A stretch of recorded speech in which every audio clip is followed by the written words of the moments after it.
My name is Aisha, and I am 17 years old, and I live in Oslo. I dream about becoming a doctor or a fashion designer, but maybe mostly a doctor, I think. I love living in Oslo, and for my future I see love, and I want to really fall in love with someone and maybe get married, have a family. I don't know, but I want the girly things. I want the lovey-dovey stuff. But that's really important to me. My name is Aisha, as I said, and you may know that this is not a usual name for Norwegian girls. And that is because my family is Pakistani. My mother and my father moved to Oslo 20 years ago. And we have lived here all the time, but we of course know many Pakistani people. And another family, which is, I call her my aunt, but she's really a little bit more distant. But we call her my aunt.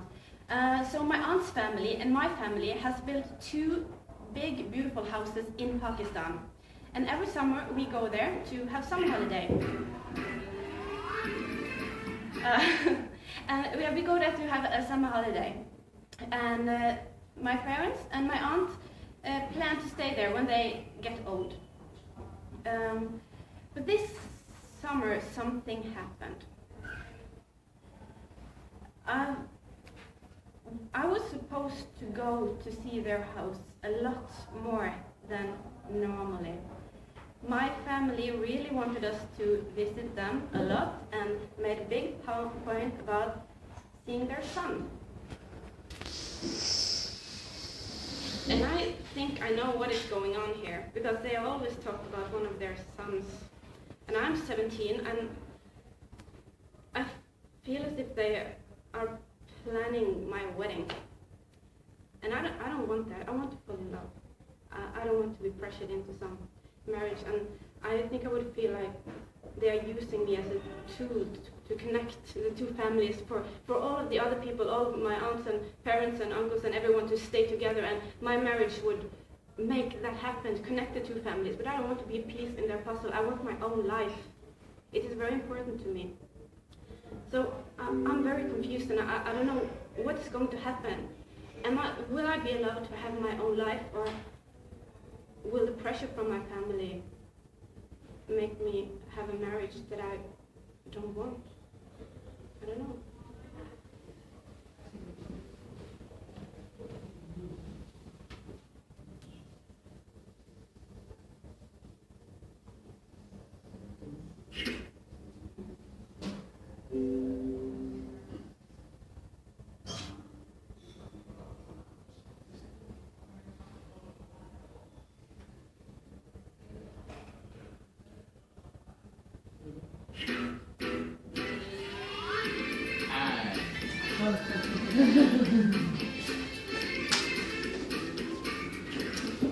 So, welcome everyone to the COL show, and we are very sorry we are experiencing some technical issues today, but here we are, and there you are, fantastic audience, an applause to you. And Raju, how are you today, my man? You are sitting here next to me, trustfully as always. Yes. How are you today? Fine. You're fine. You look fine. You're shaped up somehow. Yes. So, do you feel context-oriented today? Yes. We know, of course, and the audience too know the story of Aisha 5 years ago. We heard her story, a very touching and emotional story. I think it made a great impression on us, at least. And tonight we have her with us. Please welcome Aisha.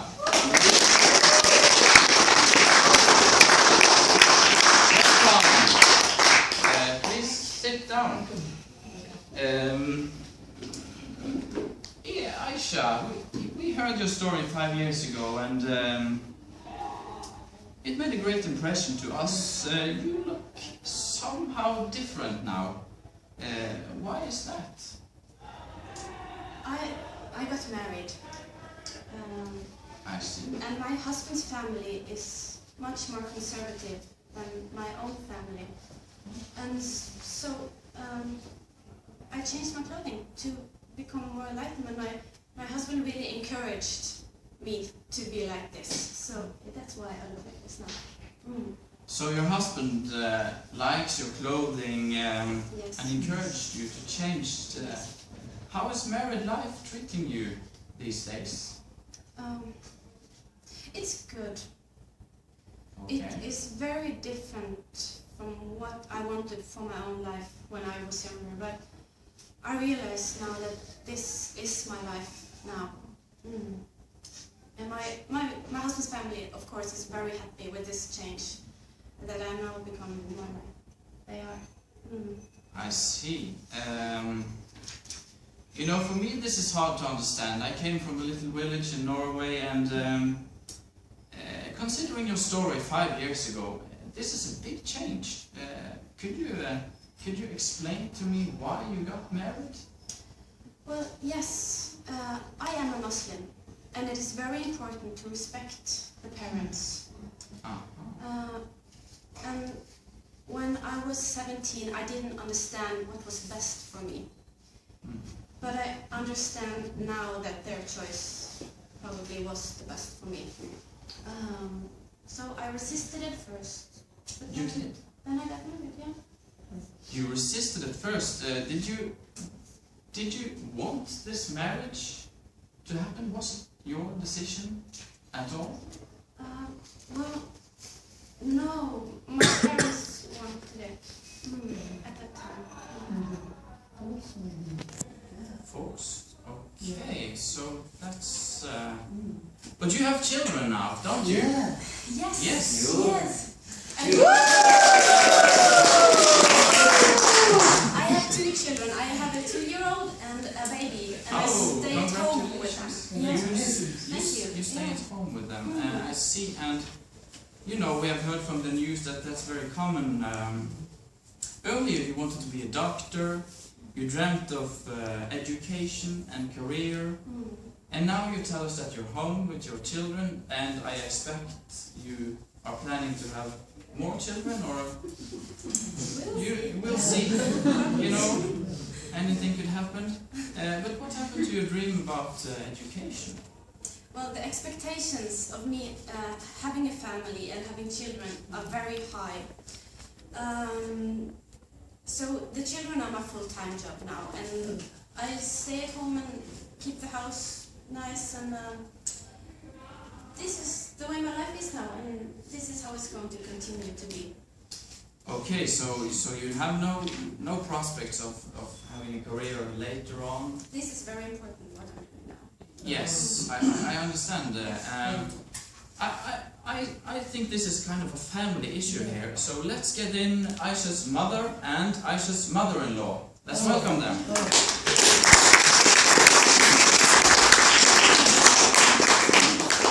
Welcome to the show. And welcome to the show. And please sit down.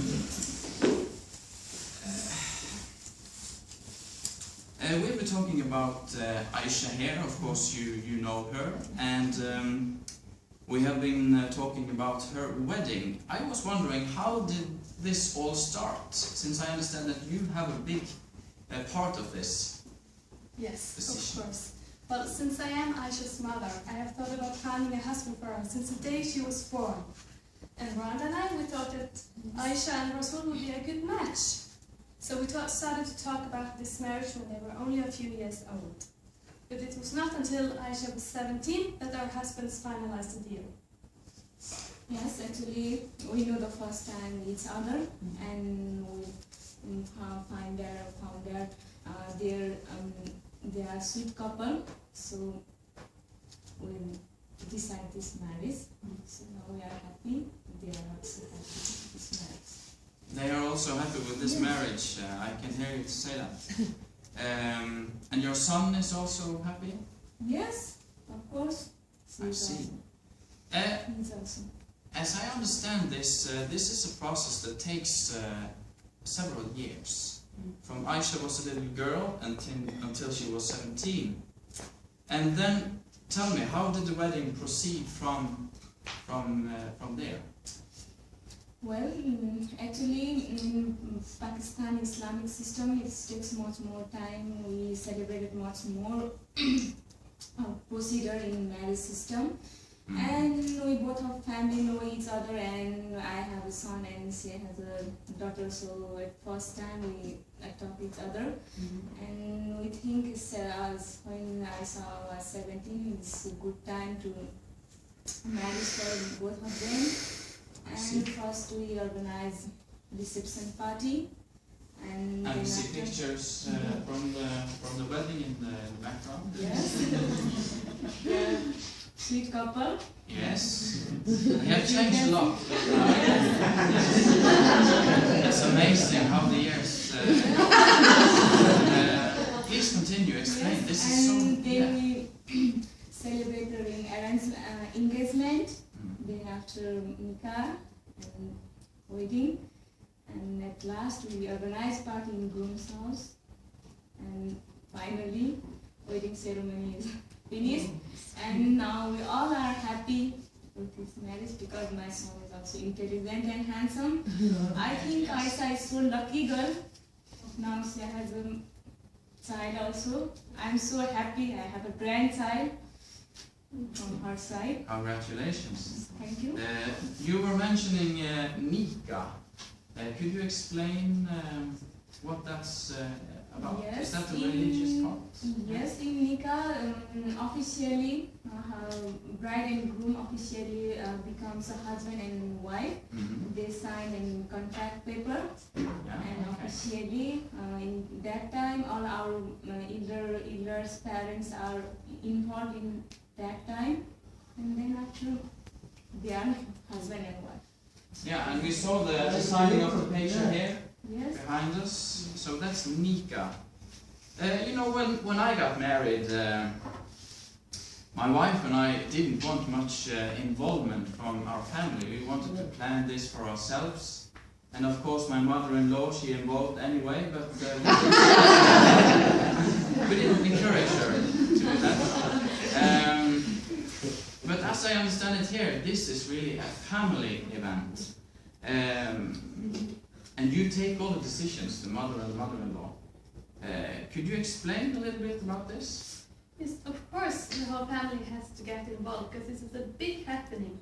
We had 500 guests and lots of food, so there were much to plan. I see. And the whole family, we made the decisions, and the young couple, they accepted this because this is the way we do it in our culture when we plan a wedding. I see, I see. We have learned a lot tonight, haven't we? But I'm just wondering, isn't it better to fall in love before getting married? Well, some people do it that way, but there's a saying that the Western love marriage is like a pot of boiling water that cools down after a while. But with our way, it's more like a pot of cold water that gets warmer and warmer until it's boiling.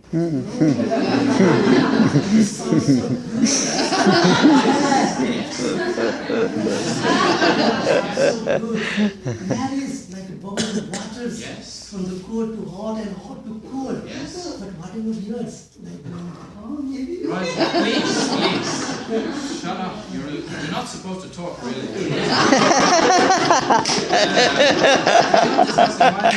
This is a saying from a culture that's way behind our culture. You know, so this is they will understand some days in the future.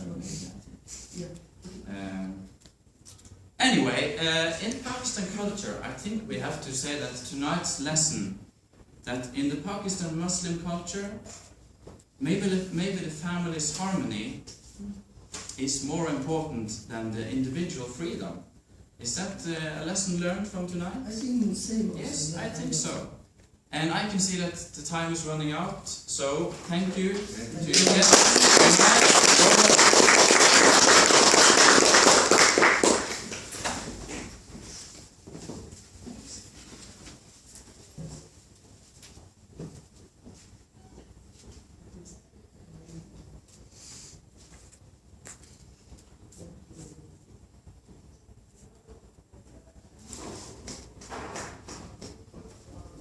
And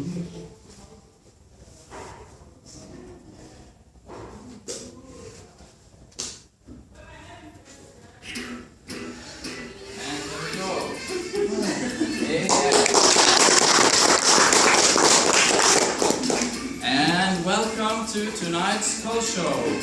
Welcome. And with me again is Raju. Welcome Thank you. tonight. You look very good today. And are you going out later, maybe? Yeah, maybe. Yeah, maybe. You should get a life. You shouldn't just sit there besides me all the time. But I was wondering, What? how many COL students does it take to change a light bulb? Oh, what a question you asked. Yes. Maybe 1 to 2 minutes. If there are more, then Actually, it takes 1 to change the light bulb, and it takes 26 to contextualize the whole situation. We remember Aisha's story 5 years ago. It made a great impression to us. I was almost crying. It was so touching. And we have her with us here tonight. Let's welcome her, Aisha. Yes, welcome her.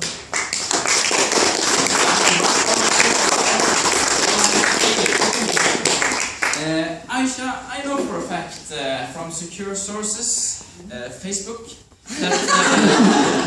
that you didn't get married. So tell us, what happened? Well, you are right. I did not get married. That summer in Pakistan, I kept very quiet and I kept a lot of distance. And when we came back to Oslo, I really put my foot down and made it very clear that I will not marry this boy no matter what. I see. So you live up to your name, because Aisha was the second wife of the Prophet Muhammad, and she went to the war. And so you're a kind of you're a fighter, I see. Could you explain to us why you didn't want the wedding? Well, it is because I want to choose my own life, and it's important for me to get married to someone I love, and I don't want to be put in place like that. I cannot stay in a marriage that feels like a prison that I don't want to. So that's why. That's why. The role of a Pakistan housewife didn't suit you too much, you think? No? So how's your life now? Oh, it's wonderful. I'm studying to become a doctor, like I wanted to, so I'm going to university and see a bright future, I guess. Yeah. Bright future. How is your future? Did you went to university, Raju? Yeah, I have. Oh, you did? Yes? Yes. Okay. Why are you here?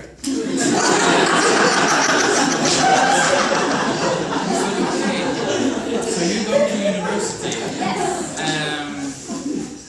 Can you tell us more, maybe? Yeah. If I have a boyfriend? Raju, please. You're not supposed to use my show to check up women. After the show, checking up women. In the show, my show, I decide what to say. Please have some decency. You cannot ask such questions. Okay? So do you have a boyfriend? Well, yes, I do have a boyfriend actually. Tell us. Yeah, we met in school. He's my age. I guess he's just a normal Norwegian boy. I don't know. I'm very happy. Are you in love? Yes. Oh. That's so nice. Yeah. Love is good. Yeah, we like love. I'm thinking you're educating to be a doctor. Yes. Which is maybe the most important, Prestigious job. yes, the prestigious, but also the most important job in the world. You can save the world, heal the world, and you have a boyfriend. You have a bright future. Your family must be so proud of you. Well. Did I say something wrong, or? I think they are proud, but I don't know. You don't know? After the thing with the marriage that didn't happen, well, I still talk to my mother, but my aunt, we have no contact anymore. Okay. Mm. You have no contact. But tonight we have the aunt with us here. And let's welcome in Aisha's aunt. What's happening? You know, I think maybe I should go sit somewhere else. Okay, so sit down, welcome. Sit down. And Aisha's aunt, could you explain what happened just now? Did I say something wrong or? Don't ask me anything. It's too embarrassing. It's embarrassing. I don't want to see her face most of the time, okay? Oh. Because she refused my sons and our proposal. Her parents didn't done a good job. So I don't want to talk about anything about her. Okay, so this is about family honor. Yes? And you were saying something about her parents didn't do a good job. Yes? Wow. Because we prepared her for a long time for marriage with my handsome and intelligent son. But she's refused our proposal. And I can't see in my villagers like so my face is too difficult for me. Okay. Oh, don't ask anything. What can I do? You know. Her father and mother turned to give not to the good culture and upbringing because we are Muslim. I don't know why they forgot own religion and I see. identity. You know, this is Islam. You know, where I come from, we don't know nothing about Islam. We don't like Islam, but we don't know anything about it. And that's so. Could you maybe explain a little bit about the Islamic way of upbringing children? Well, in Islamic way, we decide our children's every behavior, our parents, and we have some rules and regulations. Our children's surrounding over their stay, but in Aisha case, she doesn't bring as we expect. So I'm so sad. I hope my handsome son got another beautiful lady. Yeah, let's hope so. I understand that this is really, when I hear you speaking, this is not really about Aisha, but about Aisha's family and about Aisha's parents. Yes. So maybe we should get in Aisha's mother. Let's welcome her.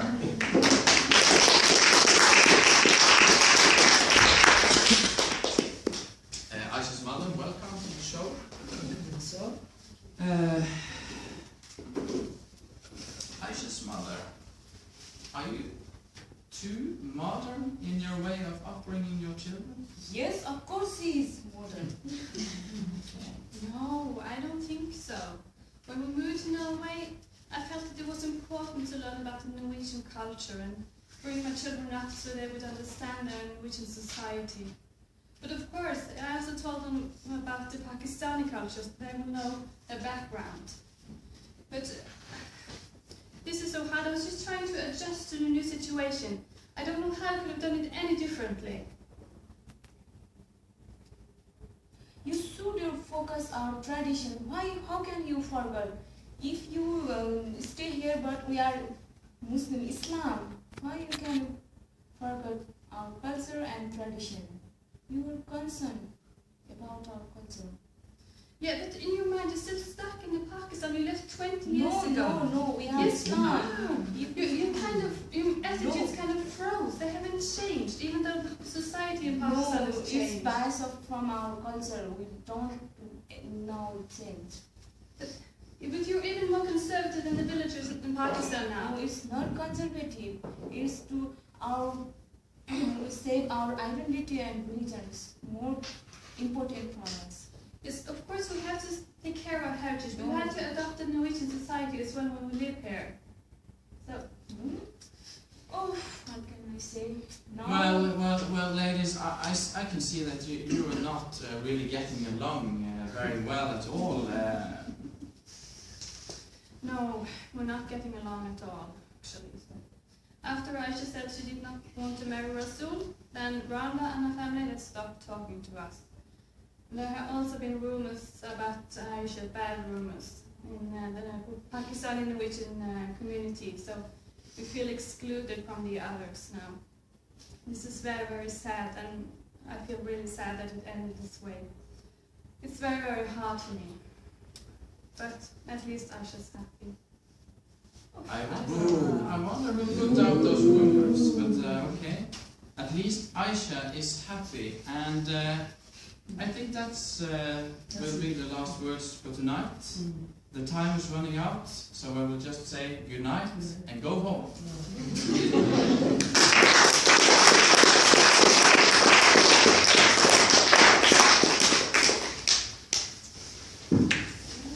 Okay.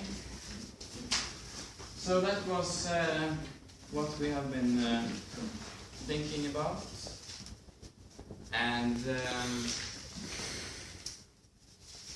actually yesterday at the Norwegian government channel there was a little program about a Pakistan and Indian wedding, which didn't.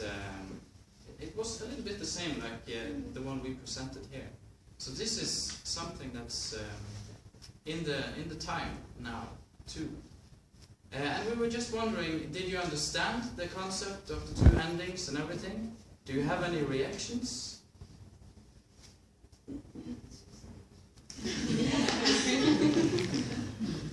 Yeah.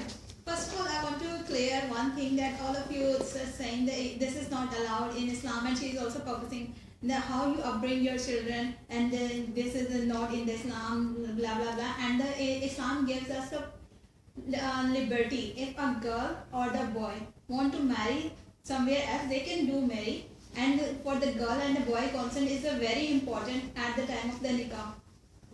If they don't want to marry, they say even at the time of the wedding they They get confused on the marriage day as well. Yes, this is something that we have talked about. That there may be a difference between what is really Islam and what is culture, and sometimes people mix it up. And you call something Islam when it is really the culture of family, or a way of doing things. So we have thought about this. Yeah, but it's nice that you mentioned it. the first one is about the forced marriages, and in these days the forced marriages is not allowed, and all the It's girls not and forced marriage because both parties are ready Both for marriage. parties are- Yes, Pressure. in first Yeah, case, in the first case both parties are agree, Yes, but girl is not agree. in the first time and the last time. It may be the forced marriage for her, and both families are agree, but the girl is not agree. Yeah, but but sometimes it happens that when the families are more strict and when they are following the tradition, and sometimes they make pressure on the girl. Sometimes it happens. That is why we have presented the ending as marriage with pressure, what we call arranged marriage. Sometimes it happens, or even though in most cases the girl or the boy may refuse and tend to their own right, but still the challenge is there. And there are, we thought that there are both possibilities. When people are more tended to culture and tradition, and when they are afraid of what they call modernity, because they all live 20 years in Oslo. They know the culture in Oslo. But sometimes during the summer, they go to the Pakistan village, probably not access to modernity, probably, and the people living there are stick to the culture that is normal, not abnormal, and the case has happened in that context, and there are both possibilities. There are pressure by arranging marriage. That's the concept.